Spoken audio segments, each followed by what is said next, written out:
Hey guys, this is the 6-star General Youngbuck, and you're about to watch a video of one of the few men who outranks me in esports. Here's Thorin. If you want to know why I'm not afraid to pick whatever I want, well, actually, I'm just built different. And also, I built myself different. Sort of a bit of philosophy there, you know. Are great men born, or are they made great through their efforts? Who can know? It's something of philosophical debate throughout human history, isn't it? But one thing I do each day, if you want to kind of copy my lifestyle, is I do drink caffeine. And my caffeine source of choice, of course, it is Gamer Subs, isn't it? This is my favourite flavour at the moment, is cherry limesicle. I think it's really delicious. It's sweet, like you'd imagine. The cherry part's a little bit tangy. It's not too sour. It's just a nicely balanced one. Get 10% off everything on the Gamersub store, gamersubs.gg, using the code Thorin. Easy to remember. My alias, isn't it? THORIN. Now, the fearless draft concept, if you don't know, very briefly, it's the idea that when someone picks a champion, they can't pick it in the next game in the series. That idea went from a novelty. Remember, a few years ago, it was just people like LS discussing it, or people talking about, like, you know, how do we inject something fresh into League of Legends so it's not the same thing over and over again, and people don't get, like, viewership fatigue and stuff. This was an idea people came up with, and you can understand why people like LS would be into it, because obviously they're like draft wizards, aren't they? Everything they want to talk about is like how these things match up. They're trying themselves to see more diversity of picks. They want people to use weird niche things that they think work or are strong in the meta now, or have specialized win conditions like the Ivern years and years ago, or some of those weird support picks he was always working on. It went from a novelty to we've tried it a few times in exhibition formats, and we're just skipping straight past all that. It's now a major format in the League of Legends circuit that is going to, for real, count for the rest of people's careers. Like, people's legacies are actually going to be impacted by this fearless draft. So I figured I have to do a video on this one. I've already addressed it on Summoning Insight many times. Me and Monty are both quite down on this idea, but let's get into some of it, because as I titled the video, I want to talk about some of the sort of fallacies of how people are thinking about it. Almost every positive I've seen spun for this aspect just doesn't work, and loads of the criticisms I've already seen people start loading up, as in, what they do is when you point out a problem with the draft, they make it sound like it's a problem of the player in the draft, and it's not the format and the drafting approach that's the issue. It's checks notes all the pro players in the entire world and all of human history. So, you know what? I think that's a pretty absurd premise. I think we should attack the actual format. And if no players can play in a fucking format, I think the format might be a little bit flawed. Not, you know, all the players who are the best ever at League of Legends, as opposed to you, a gold Nova fucking scrub, who imagines you wouldn't have this issue. So I'm going to get into a lot of the fallacies here. And it's not going to be every reason I don't like Fearless Draft, but it's going to be some of the biggest ones, because, spoiler, just like I told you with Swiss, because I knew from Counter-Strike and other games what ass Swiss, especially that badly seeded one, ends up being like, and the unfair things it creates, and all the weird loopholes to win. Get ready for tons of nightmare fuel shit to come out of this fearless draft. So I already know, because I've actually seen some concepts similar in other games as we're going to get to it. So even though this was billed as like, oh, we're just going to introduce it early on. No, this is part of the major circuit. Like, this is now already into splits in major regions. It's going to be in the playoffs, and we're going to have a fucking international event based around this. So even though it's like, please give us more international events, it's like, Riot's like some sort of djinn fucking demon genie that, like, never gives you what you actually ask for. It's like, can I have another international event? Yeah, here you go. It's in Roblox. Like, well, I obviously meant in League of Legends. No. Should have been more specific. Like some little demon fucking leprechaun that goes off into the whatever fucking machine elf dimension to just ruin Seraphine or something, and then write some weird marketing blog about how she's suicidal and needs Xanax or some shit like that. It's not even what you'd use if you were suicidal. But then again, I will say, if you take enough Xanax, you probably will stop trying to kill yourself, because you won't be conscious, will you? Not a pro tip for kids there. I'm not a doctor. So I think this fearless draft is going to suck in general. And even worse, I think this is the worst part, and this is why I've made this video. I think it is going to cause some of the best pro players in the world and of all time in League of Legends, and teams, the best, most stacked teams, the best players, to get super shit on by plebs in a way that wasn't even happening before with the original, like, traditional meta. And I know that because I've already experienced exactly that kind of stupid criticism in Counter-Strike for years up to today. So it goes like this. Here's criticism, fallacy number one, is when you point out, well, in Fearless Draft, obviously, if you play like a best of 5, even in the normal Fearless, you can only play 5 champions per role. And then secondly, if it's the hard Fearless, You're going to have to play even more champions to even be able to be in the game and have a chance to win these matches. So essentially, what the fan idiot always says goes like this, some formulation of, well, they're pros. I would hope they can get good on this specific champion. Or why can't they just get good on Y number of champions, like a specific number of champions, like 9 champions, 10 champions, 11 champions, whatever number you want to insert. It works. This like works like an algebra. Just insert the name of the champion that they don't currently play, or a number of extra champions that they don't currently play. Maybe they're only good on 5 right now. Well, they should be good on 7. They're pros. When they do that, right, it's very similar to an argument that if you're really old school on my channel, you'll know from Counter-Strike. It was the one about the map pool, and it was one called something like why teams have small map pools. Because if you don't know, there's a drafting component in Counter-Strike. It's just a map that we play on. So whereas in League, the map's always obviously Summoner's Rift, and you pick different champions, well, in Counter-Strike, all the characters who you play are basically the same. It's just a skin, but they're all identically same size, same everything, same speed, same movements. So the variable in Counter-Strike is the terrain you play on. It's the map you play on. So in Counter-Strike, you do a pick ban phase, and in Counter-Strike, we only have 7 maps in the pool at any one time, and each team can ban one in a best of 3 at the beginning, then you pick a map, then you ban another map, and then there's one map left over, and that's the decider if it's a best of 3 for the third map. You can have best of 5s too, which is you only just do a ban, and then you just pick down the order. Now, when you do this, what would always happen is, because there's only 7 maps, and you can perma one. So that means if you perma one, as in ban it every single time, no matter what, you only have to play 6 maps. Fans would say silly things like, well, they're top pros getting paid a lot of money. Why don't they just get good on all 6? Like, they should really work on that 5th or 6th map. But the problem there is, what they're failing to understand is that problem affects every pro team. Every single pro team, once you get down to their 5th or 6th maps, they drop off. Even the best team in the world nearly always has a significant drop-off between their 5th and 6th best map in the pool and their 1st and 2nd map. Even if you're amazing, like the best teams of all time, they might have just been like competent on 5 and 6. Almost nobody was ever actually good once you got down to like the 6th map. That's almost never happened in the history of Counter-Strike. And even then, I think when it did happen, it was actually just by virtue of the players being excellent or being able to sort of read the opponent. It wasn't actually strength on that map. So you get this natural vulnerability in the pool, and the fan comes in with a bunch of different levels where he's wrong.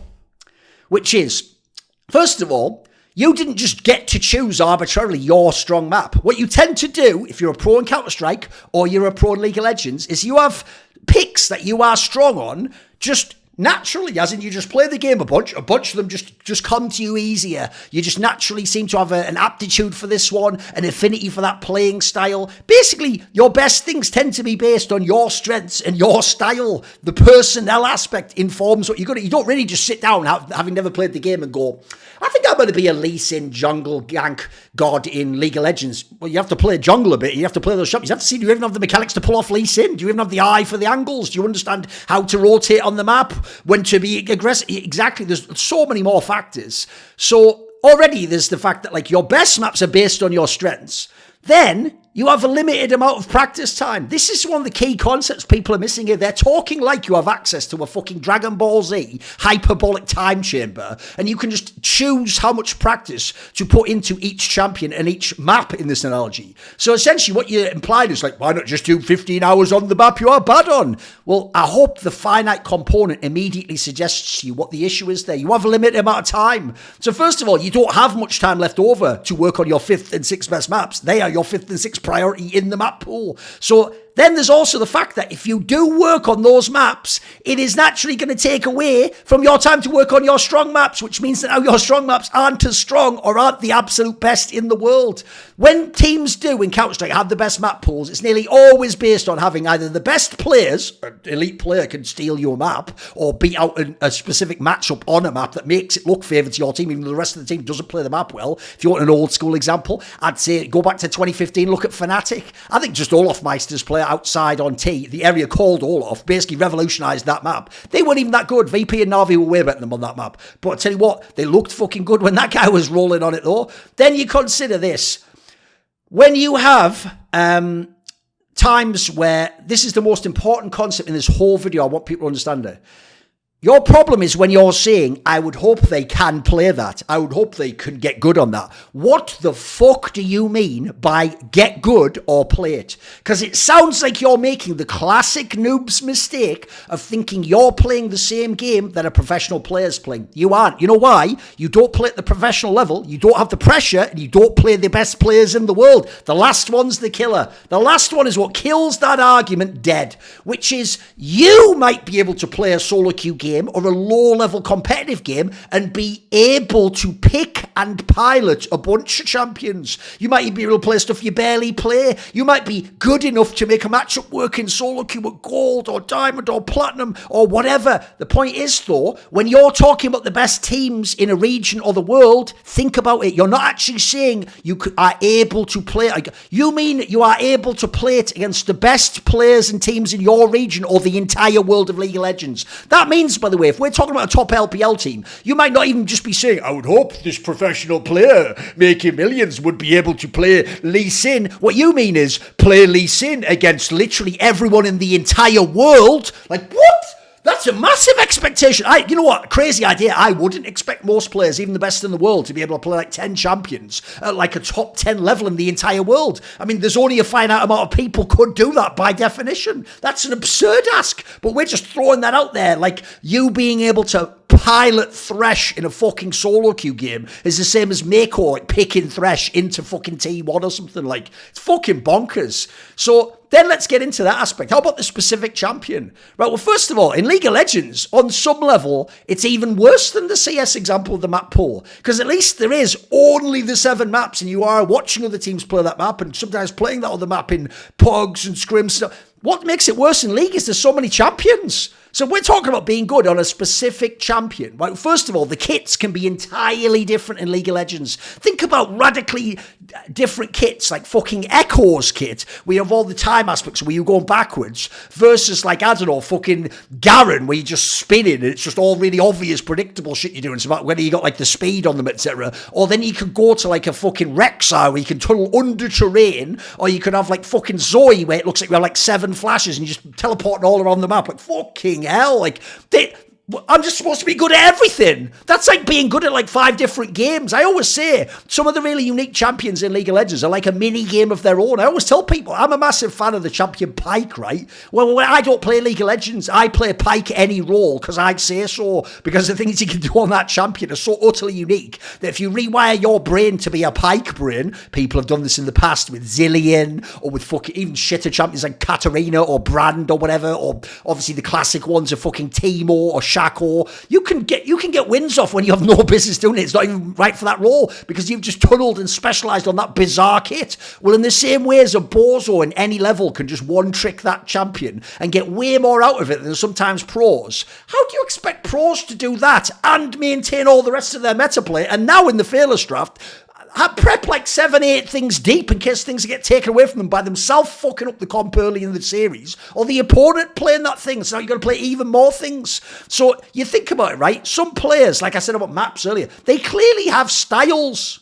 They clearly have strengths which suit certain archetypes or certain specific kits. You think of mage players mid, or tank players top or jungle, or ranged supports in the fucking bot lane, or ranged top laners. These types and champion archetypes being in the game already immediately skew the game. People know that back in the day, if Froggen and Power of Evil can play mages, well, maybe they can go 4, 5, 6 mages deep. Maybe if it's a scenario where only Orianna and Azir are the cracked mages, maybe that's all you have to play if you're caps. You don't have to go to the weirder picks like a Lox or something like they would.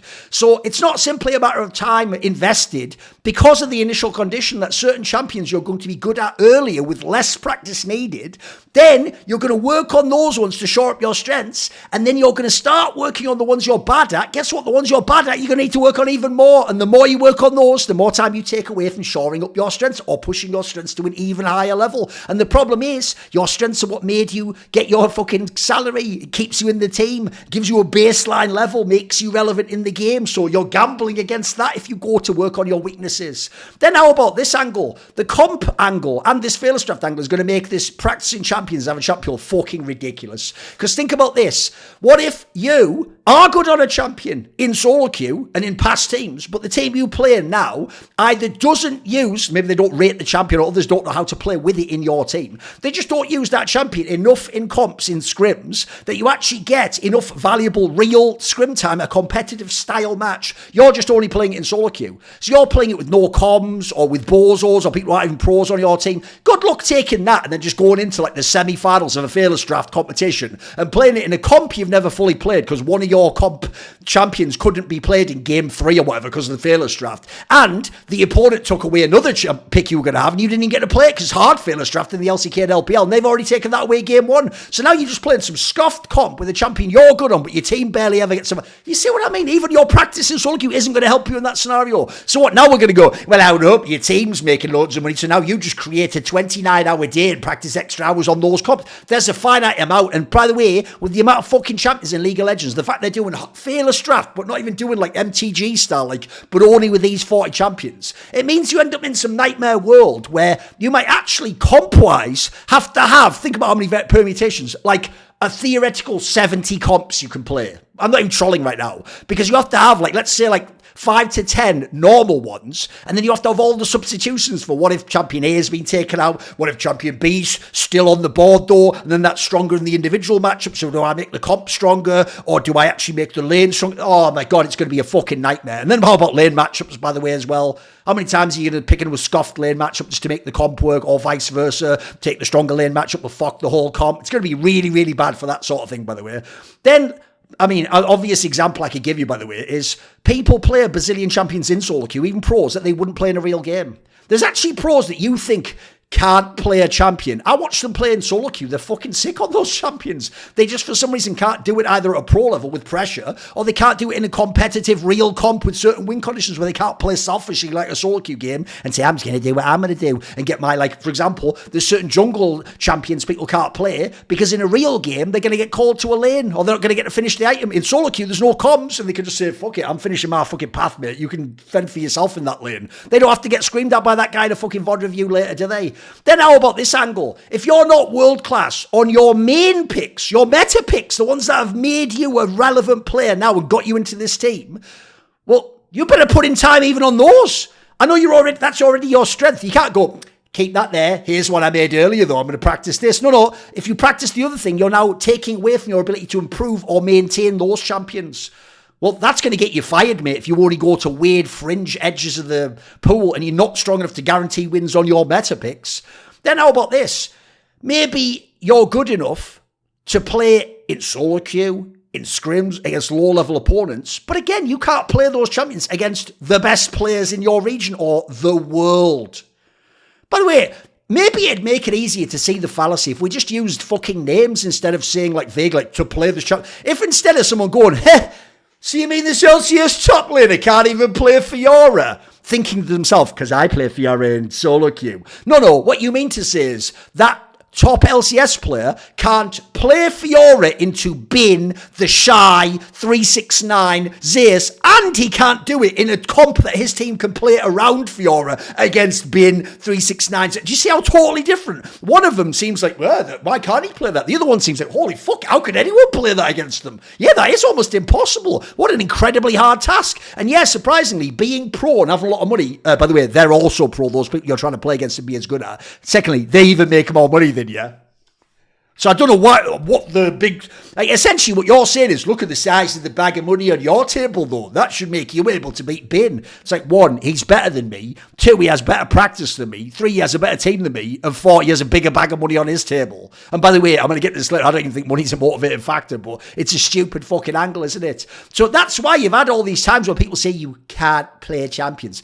Mate, I have seen Odoam there play Jace games in solo queue and the odd game in competitive where he looked as good as Asian players at times. But his teams never understood how to play around that particular champion. And they never gave him the resources to play around that champion like an LPL team would. The classic ones are things like the Fiora top. The LPL is always going to murk you if you do that. Nidalee jungle, LCK LPL junglers are going to fucking get in your ass if you can't play it properly or they play it against you. People already couldn't master these champion picks without Fearless, with only 3 bans and with fewer tournaments back in the day. But now you want to add in more bans, more tournaments, Fearless draft, And you want to add in like a bazillion fucking matches and all these regional things. And then we're supposed to just be, just get better because of money. Then the whole thing of like, why can't you play 8 champions or 10 champions or 15? Hey, you're a pro, man. Because again, you have limited time to practice them. You're working on your strengths. There's a core concept I want to explain to people. It's why even sports stars can't be the best at everything. Do you want to know why Steph Curry isn't the best defensive player in the NBA? Because think about it, right? He's a guard. He's clearly quite intelligent. He understands offensive schemes. He has a mega relationship with his coach. He's really fast. He has great hands. Why is he not the best defensive player in the NBA? First of all, his natural strengths or his initial skill set doesn't suit it as well. He's more of an offensive player. And then secondly, he's putting a lot of his time and effort and thought into being the absolute best he can at his current strengths. So in the logic of a league fan, Steph Curry shouldn't even bother shooting 3-pointers anymore, mate. He's already the best at that. So stop practicing 3-pointers and just go and practice defense, defensive conflicts, and defensive rebound in this scenario. Well, anyone who understands sports or basketball would immediately know Steph Curry's 3-pointers would get way worse. Because you know what makes him the best? It's not that he's just naturally a 10 out of 10. It's that he practices to stay at a 10 out of 10. He practices 3-pointers more than anyone practices 3-pointers, and he's the best at 3-pointers. So Steph Curry practiced 1 billion 3-pointers and still does. Kobe Bryant practiced footwork right up till the day he stopped playing. Steve Nash and Rick Barry, the best free throw shooters ever, Mark Price, shout out him, they all practice free throws all the fucking time. That's how they maintain being the absolute best. Because remember, it's not about the idea. Could Steve Nash, if he stopped practicing free throws, make a free throw? Yeah, he could probably still make 8 out of 10. But the point is, he's trying to make 9.7 out of 10. Be the best player ever at free throws and be better at free throws than someone like LeBron in a game. He's much, much better if you don't know. So that's why he's going to have to put a lot of his practice still into free throws in the same way Steph Curry's going to have to put it into the threes, and you get the point. Or Hakeem Olajuwon would into the post game, or Shaq, etc. If you're Xiaohu in League of Legends, you can't just go, well, I'm probably the best Lucian player of all time, so I don't need to practice that anymore. No, you have to practice it continuously to maintain being the best, to maintain the threat of how good you are on that, and that can build comps that are reliable around you. And also, you have to keep updating the meta of how to play. If you know the laning phase of Xiao on Lucian's fucking godlike. It wouldn't be if he still tried to play it like he did in 2021 when it was a top lane champion, would it? Or an ADC. He has to play it in the modern matchups, in the modern meta, with the modern fucking builds, and he has to keep his level up in solo queue, and then hope it gets played enough in comps that it's worth his practice. It's not just some side shit he's doing. Because that's another thing. Remember, unlike in the CS example of the maps, you've also got the matchups. That's going to be a nightmare here. Fearless makes it so there's going to be 1 billion more matchups. If you thought it was boring, Zay versus Ariana, how about a Zay versus everything? How are you supposed to have like 9 things that can play against a Zay? Good luck with that once you get the basic ones out of the way. It's going to be a fucking nightmare. And also, it's even worse for lane matchups than individual matchups because you can't know to the same degree what you'll face. You might know what you're able to get as your pick, but there's so many variables in like a game 3 or a game 5 or one of these Fearless series. It's going to be really hard to even guess what you're going to be playing against. So you can't even now do what you all want. You know, you're all thinking, well, this will make more upsets because the underdog then just gets like more of a chance.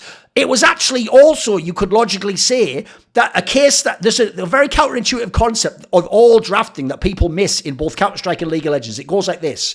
If you're excellent on a map or a pick, because I know you're excellent on it and like to play it, I can actually prep specifically that I'm going to give you it, so you're definitely going to pick it because you're so good at it, but I'm now evening the odds up that because I know you're good at it, I've specifically practiced, it's called sniping, to beat that matchup. I could either have a counter pick, or in Counter-Strike I could have studied and anti-stride what you do on that map and have a bunch of things tailored to your strengths, and therefore my prep is all worth it because you then validate it by picking that thing. That doesn't exist in the same way in Fearless. You won't be able to be infinitely practiced on so many different things. In fact, these little trick preps like that can immediately be thrown in the bin. In the hard Fearless draft, someone else picks one of the champions themselves in game and you don't even get to make that comp. You never get to make that comp and play with it. Then there's the comp angle again. So you can run some champions in some comps, but not other ones. So suddenly your comps are fucked. I mean, I've always thought, by the way, if you want to use the analogy of like being on the 5th or the 6th best map in the Counter-Strike map pool, that's like when people can just win on champions, even when the champion in the comp isn't good. Like some of those Bjergsen Zillion comps he used to run in TSM in like Season 7, Season fucking 8, Season 10, those weren't even good comps for Zillion. They weren't even good lane matchups for Zillion. It's just Bjergsen understood that he was uniquely good on the champion. Other people were uniquely bad at playing it in the LCS. And especially because so many people weren't good on it and weren't good at playing against it, people weren't good at making comps around it anyway. So because he understood the win conditions of it and they didn't, he could win, even though, as you saw, like at Season 10 Worlds, when he would go to Worlds and play it, he got utterly fucking trashed. Like, those comps had no business ever being put into a League of Legends server. But winning in LCS made you think, hey, look, he's a top pro, he can play on this as well. It turns out he couldn't against the best teams in the world. That wasn't a thing. Surely we've all seen LCS players look amazing on champions in LCS, so they are some of the best in that region on that champion, then go international and look like a noob against a guy from LPL or LCK. That isn't even his best matchup or his best champion. He's just a much better player or in a much better team, or the comp that he's playing on was much better with better understood win conditions. So how people ignore this, I don't know. And then I said earlier, money doesn't motivate people in that way. It certainly doesn't make miracles occur. Like, one of the factors, people have probably heard me reference it many, many times. There's some very famous studies. I'm not one of these people like, this study means it exists. But I think if you look around the world, you will see this. My experience has told me this. The number, supposedly, the sweet spot in America is once you make over $60,000, assuming you don't have a family of 8 or something, after that amount of money, people don't get motivated. Because really, what that means is they weren't motivated by the money as an absolute. What they were motivated, like if I said to them, it's not even that 60k. It's not like if I say, here's another 60k, they'd go, oh, I'm just as motivated. What motivated them was getting out of the threshold of things like stress of not being able to pay your bills, your mortgage, your insurance, food, basic standard of living, petrol for your car, etc. Being able to have a social life. Once you get out of a certain aspect of that and you've escaped that, then at that point, you can have nicer food, but it's not going to be a massive motivator. You can have a nicer house, it's not going to be much more of a motivator. You can have a nicer bed, you're still going to get a similar night's sleep. The motivation doesn't go beyond that. If you're going to be motivated beyond that, it's because you are self-motivated. You found internal motivation, inspiration, drive. Something's pushing, or maybe there's something external you're chasing and going after, but it isn't just the money they give you. The difference between the 30 and the 60 could be a massive. The difference between 60 and even a million might not be as much as you think. The people who tend to be the millionaires, it wasn't the million that drove them. It was what the million represents. Freedom. I'm my own boss. I've got status in the world. I'm better than him. It's a number on a board, like a scoreboard. It's not like I just have this money in the bank, or hey, look, I could buy a new thing here. That doesn't motivate you. So saying, hey, these guys get paid loads of money, that people were grinding just as hard when you made $1,000 a month as you are when you could make $100,000 a month, as you are when people have made like $500,000 a month. Like, I'm sorry, that's just the reality of it. What determined whether they did it was whether or not they had that in them anyway. It wasn't about how much money there was. And miss me with that thing where if you're not a pro, yeah, but if I was, yeah, well, go do it then. Go do it and then we'll maybe listen to you. Because no one gives a fuck about what you, someone who's never done it, never experienced it, thinks you would do, as opposed to what someone already is doing and observably has done. So give me a break on that one. Then there's the whole, like, I always describe it like this. One of the reasons I'm so against socialism in general, beyond just keeping people alive, is I would phrase it this way. Money is a way better reward than a motivator. It's not a direct motivator. I tell you what, it's a brilliant reward to give someone after they've succeeded to say, there you go, that's for all your hard work. That'll give you a little dopamine hit. That'll give you some validation. But if you say before, and if you get to X on this particular metric, then you get this much money, it won't motivate people. That's not the thing that makes people do it. By the way, I'll just throw this out there. I don't mind if it's like the LCK Cup and it's a best of 3 with Failure Draft. That's different. There's not enough sample size to go too crazy. I think best of 5 is an absolute nightmare. I think you're going to get so far in the weeds on it, especially the hard Failure Draft. The normal Fearless is bad enough. The hard Failure Draft, by game 3, you can be lost in the woods where neither team has ever played this comp, or to pick a comp that they could play just makes it so telegraphed. And then even worse, let's get into some other aspects. One of the things people promise that will be awesome about using the Fearless Draft is you can get more champion picks. My lord. You think that's a good thing in 2025? I'll just put this out there. What you're essentially saying is we're going to increase diversity. Right? You'd think by now the fucking concept of forced diversity would be understood to be a negative thing. This isn't people choosing to have more different. I want to play more champions. I want to be the guy with the big champion ocean who uses all different matchups, as certain people like my boy Soaz back in the day, one tricking on stuff or carrier, etc. We're not talking about that. We're talking about you're making the person go to another champion they don't play, or it's their least played one, or it's not within their big wheelhouse that they're good on. As a result, you're just going to get negative outcomes. You could get positive outcomes from that. He wanted to play on the fringes of the meta. He wanted to play something someone has never played against before, like an Adam, like a Jizuke used to do at times. In this particular scenario, scenario, you're just making an Adam or Jizuki go to a champion they don't play, but they're not good on either. And it's not even something that's just some weird thing of theirs, some peccadillo that they have of how they play the game. So I think the idea you're forced to pick other stuff is fucking terrible. Like, comps in general will be more incomplete, less cohesive, less practiced, and as a result, less coordinated and less smooth in terms of their execution. I don't know about you. I watch League of Legends to watch complete comps that are cohesively put together, that practiced well, clearly, and then, like, think about, like, BDS, I don't think was close to the best roster in LEC last year. The way that they would play it proved that they'd been practicing how to use objective control, when to fight, and how to do front to back, and the protocols of who goes in when and who does the engage, and do we counter punch or do we go first? You won't see less of that.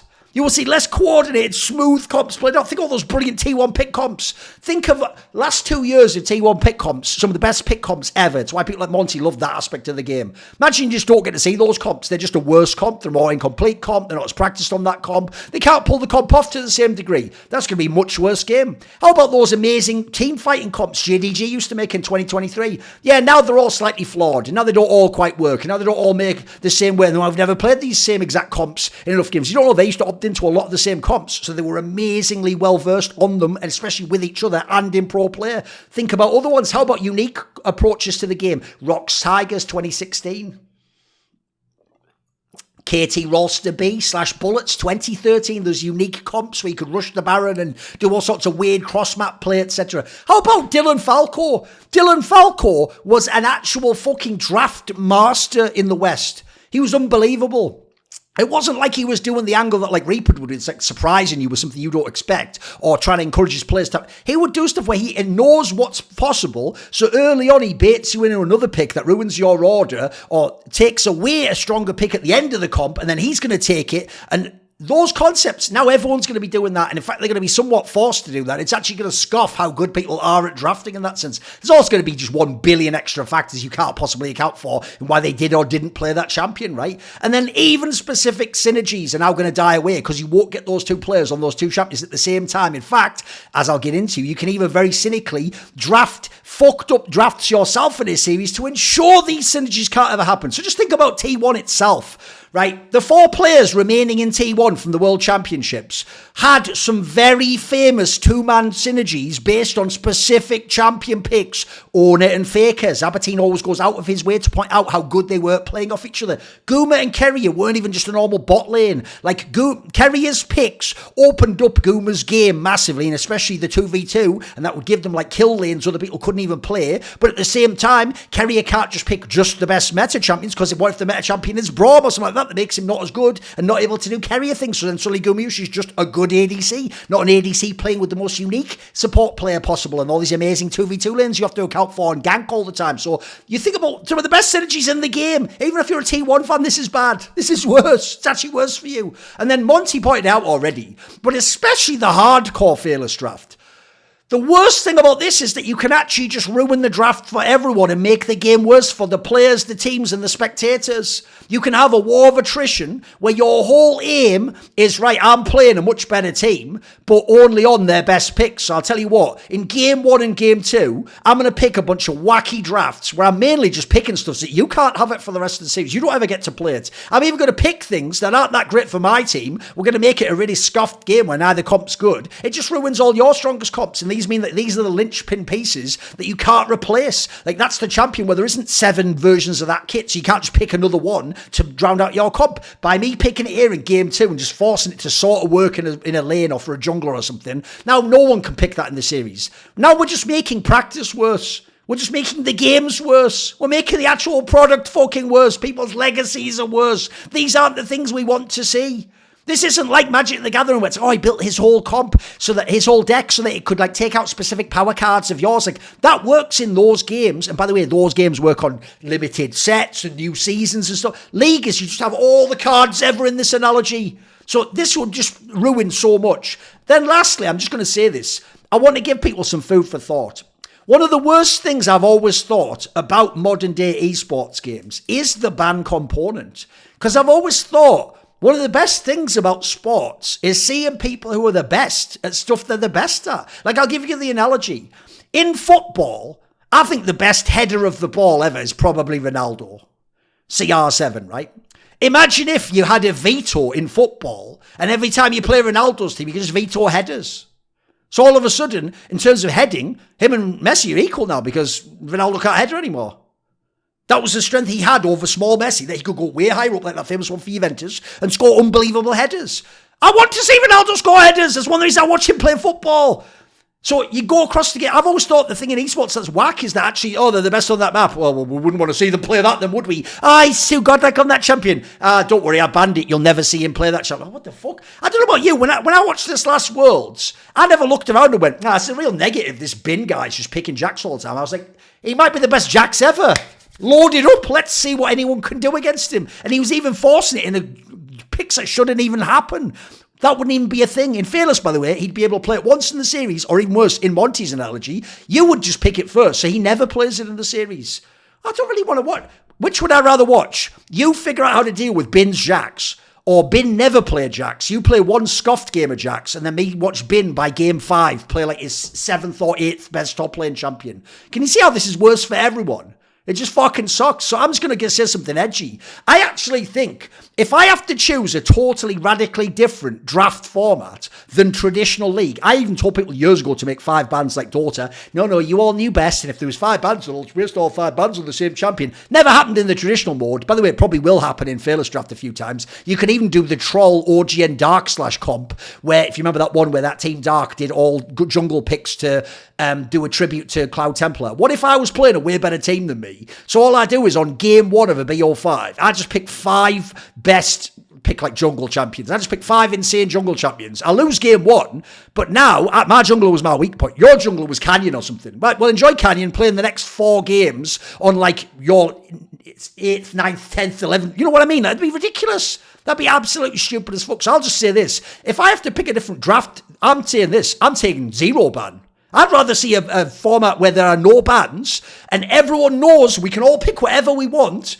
And I don't know that I'd do it blind pick like in Korea where we can both pick and play the same champion. Maybe that's a step too far. But I would allow I'd even like a 0 ban format. Let's just see people be what they're the best at for one split. Or an exhibition cup, maybe don't make it part of the circuit. I also hate, by the way, the fact it's part of the circuit. Why are we doing Overwatch shit where there's different game modes now? So now if I do the Grand Slam, I have to be good in Fearless Draft, then good in a normal. You know what I mean? What am I doing here? Then I have to be able to win an MSI with double limb. Then I have to be able to go to Worlds, which is single limb after a Swiss, which is unseen. I have to get a good grip. What are we doing? At this point in time, we're not even making the Grand Slam actually necessarily the best team of all time. It's one that has like weird lock elements, or you have to just like Indiana Jones style, just jump and hope you make it over like a rickety bridge with all holes. It's not even the best. You just fucking have to hope for fortune, for happenstance, for luck, for fucking the fates to open the way for you. Like, spoiler, FlyQuest never actually beat anyone really good at Worlds.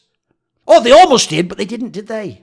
So I've never understood it. They just got the easiest path possible in the Swiss. Why are we ignoring that? So I don't want luck to be what wins you tournaments. I want skill. I want dedication. I want understanding of how the win conditions work, or how to play with your teammates and what their win conditions are and what they're doing with their comp. These are the things you want. So I think the Fearless Draft is full of holes all over the place. And even worse, the silly, reductive thinking of fans is going to absolutely destroy some of the best players of all time's reputations. And God forbid you're a rookie, by the way.